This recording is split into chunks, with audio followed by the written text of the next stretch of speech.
It's me, Jeremy Williams, again, with another couple of minutes, like 4 minutes at the very longest, of advice and skills and things to think about to empower you and get you the life you want, and basically have a fulfilling and wonderful life in this environment in which we all find ourselves working and living in today. So I thought I'd just cover some quick tips on how to get and keep an ideal job, a wonderful job. It could be self-employed, although I'm mainly thinking about employment with these tips. Or if you've lost a job or failed to be promoted or been sacked, maybe some of these things are on your blind side and you're not really thinking about them. Well, let's see if we can tell you what they are today. We've been talking about how to get a great job, how to look for one. Well, what a great job's looking for in us, in me. They're looking primarily for things like communication skills, being able to clearly communicate, tell what you want, give your version of events to other people, just being able to clearly communicate. The second one is peer relationships, which is getting along, a nice bit of tranquility in the workplace. Just being able to work with people is quite a basic skill. Maybe the most important, the communication skills area. The third one is what is a bit meaningless, a bit general, what you call executive presence, which I know can be anything. It can mean BO, needing another deodorant, badly fitting clothes, funny style, maybe you're into punk rock or the 60s, or it could be you haven't cleaned your clothes and they've got bits of lint on them. After bearing in mind we're moving into the days of lookism a lot today, where people just look at what is their look. But it's a bit more than that. It's body posture, body language, to the way they present themselves, the way they hold themselves. Is this somebody dignified? Is this somebody that we think will carry the culture of our company, or is a good management material? It's always back in the back of people's minds. Everybody else is just as insecure as the rest of us, and they're thinking, ooh, my customers, the people I work with, if I employ this person, if I promote them, they'll be meeting this person. Do they do anything that might embarrass me? That sort of thing. That's all in the executive presence, whatever that means.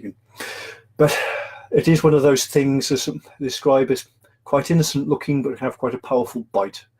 It really can we do live in a shallow age. People who have all the abilities and all the knowledge and all the skills and all the dedication can actually be held back. Certainly if you're in a job and somebody else can say whether you advance or not, this sort of lookism, or maybe or stick with executive presence, can really be one of those things people don't think about, and is really just pulling them back and not enabling them to go on in life as they would like to. Peer relationships, I also say, is a very big one. I think it was the great industrialist Andrew Carnegie said that he always employed people who he could trust to bring tranquility to his workplace. No matter a man's skills, his knowledge, his experience, his abilities, he was always very rapidly replaced with somebody of lesser skills.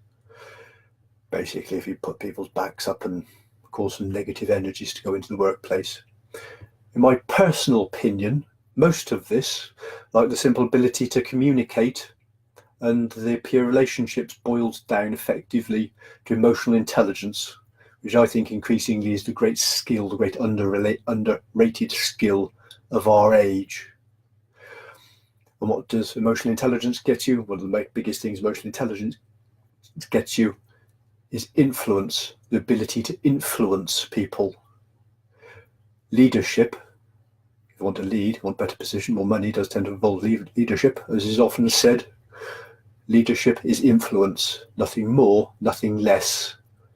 Also involves a bit of maturity, the ability to be upset with somebody and remain quiet. And if you're going to progress into the world, anybody's going to progress. I'm going to progress into the world, and I'm going to have a good living and earn some money. It's going to involve at some point being in a position where I have to deal with somebody else. I'd like to really get very angry, but I just remain quiet. And that way, when I listen to them and they calm down, the situation isn't escalated, and I can influence emotional intelligence, leadership, this sort of thing. Lacking of them, you can view it either way. They can either, lack of them, of these things can either cripple you, or having them can advance you quite quickly. Either avoid or something, or positive, something to go for.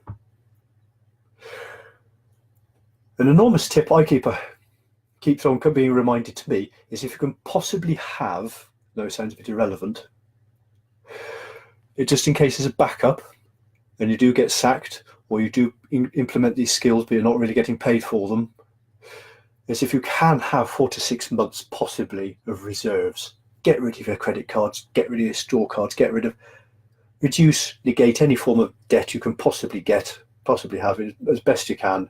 Build up some reserves. And if you do end up relieving, always bear in mind your best chance of getting a great new job, and most people who are sacked do end up with a better job, with at least as much money, or at least as much responsibility and social status. Do get another job, it's probably going to be through your acquaintances, friends, people you've known, heard of, or have contacts through in your social group of some description or another. Yep, I think that's about it. Any of that hit home? Any of you had an experience similar? Do you have an experience that says that's true? Do you have an experience that says I'm not quite so sure about that? And if it makes sense, if you do have any experiences that match, or this has been useful, be sure to leave a comment in the box at the bottom, and I'll see you next time.